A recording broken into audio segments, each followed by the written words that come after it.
je pense que toutes les générations ont vraiment quelque chose à apporter dans les défis environnementaux qu'on doit affronter. Ça, c'est pour moi évident, c'est pour ça que je m'engage à côté des jeunes dans ces questions climatiques. Et puis, toutes les formations politiques ont aussi quelque chose à apporter. Si on discute qu'avec les gens qui sont d'accord avec nous, on peut rien construire. Donc, on enrichit vraiment les solutions qu'on peut apporter en écoutant les différentes parties, les différents avis politiques, tout ça pour trouver ensemble des solutions pour aller de l'avant. Ça vaut pour les différentes visions politiques, comme pour les différentes générations, ou bien les différentes parties prenantes, que ce soit le public et le privé. C'est vraiment la complémentarité, les visions différentes qui font qu'on peut aller vers des solutions ensemble, sans braquer des partis. Je pense que la consultation et la participation de tous en amont fait qu'on peut aller de l'avant avec des solutions où on peut emmener tout le monde.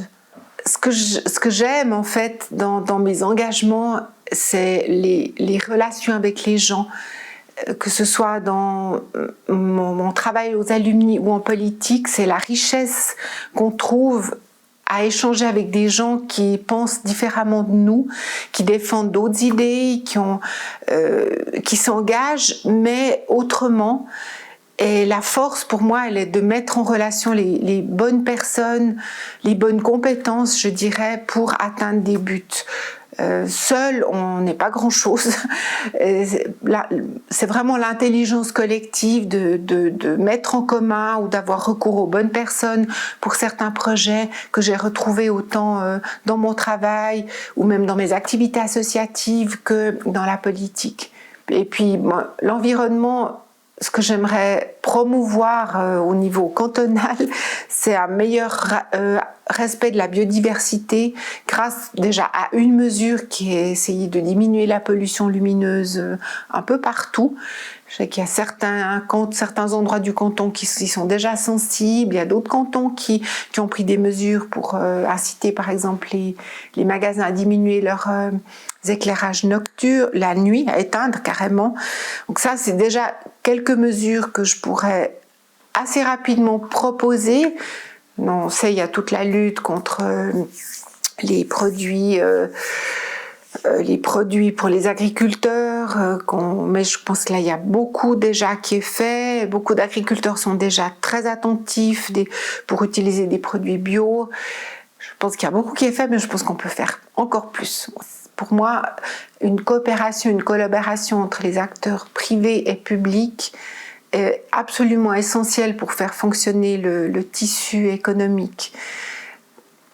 Que ce soit dans les domaines des soins, que je connais peut-être un petit peu mieux, où j'ai vu la difficulté des cliniques privées à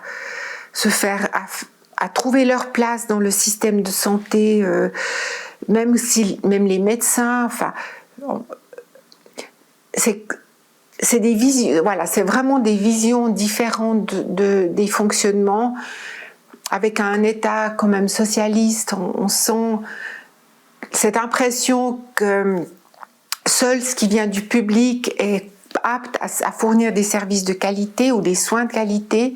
Je suis persuadée du contraire. Je suis persuadée que les gens qui font de la médecine ou qui installent leur cabinet ont tout autant envie de bien soigner les gens et n'ont pas seulement envie de gagner plein d'argent. Et c'est un peu cette vision qui me dérange dans cette vision socialiste. Et je sais qu'elle touche aussi d'autres corps de métier. Il y a certaines corporations qui ont beaucoup de peine à se faire entendre ou à avoir de la visibilité au niveau des prestations qui sont proposées un peu partout, mises en évidence.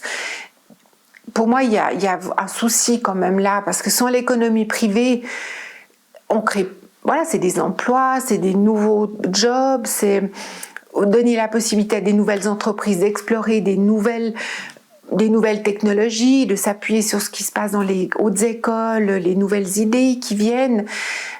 Il y a une force d'inertie dans l'État qui est pas la même, qui est plus lente, voilà, parce que c'est l'administration, que ce qui se fait dans le privé, et donner toute leur place aux acteurs privés, pour moi, c'est essentiel. C'est une collaboration qui doit exister. Et puis le secteur public peut-être a peut-être un peu plus de moyens pour donner des aides à ceux qui en ont besoin.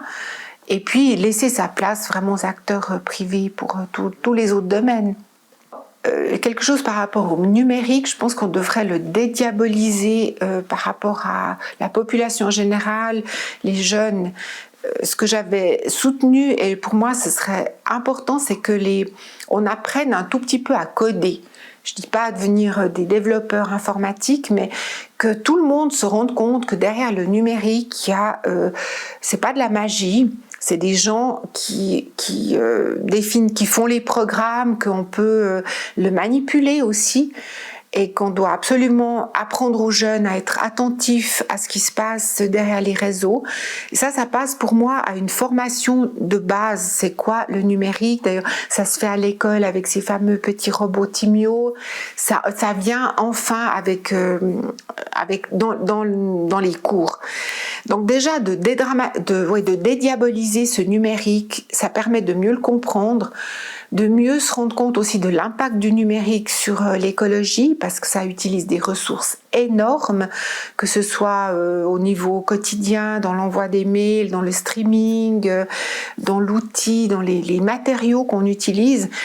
Donc de mieux le comprendre permettrait de mieux comprendre aussi ces différents enjeux. Donc les seniors, c'est plus du tout les mêmes seniors aujourd'hui qu'il y a quelques années. Maintenant, les seniors qui arrivent à la retraite, c'est des gens encore très actifs, qui ont envie de s'engager, qui pourraient être des ressources pour le monde politique ou associatif, d'ailleurs qui rendent de grands services à la société. Souvent, c'est eux qui gardent leurs petits-enfants, c'est eux qui ont un pouvoir d'achat souvent heureusement assez important, pas tous, il y en a beaucoup qui arrivent à la retraite et puis qui se font beaucoup de soucis pour leur deuxième pilier, pour le futur de leur rente, avec raison d'ailleurs. Quand on voit les rendements des caisses de pension, ça fait assez peur.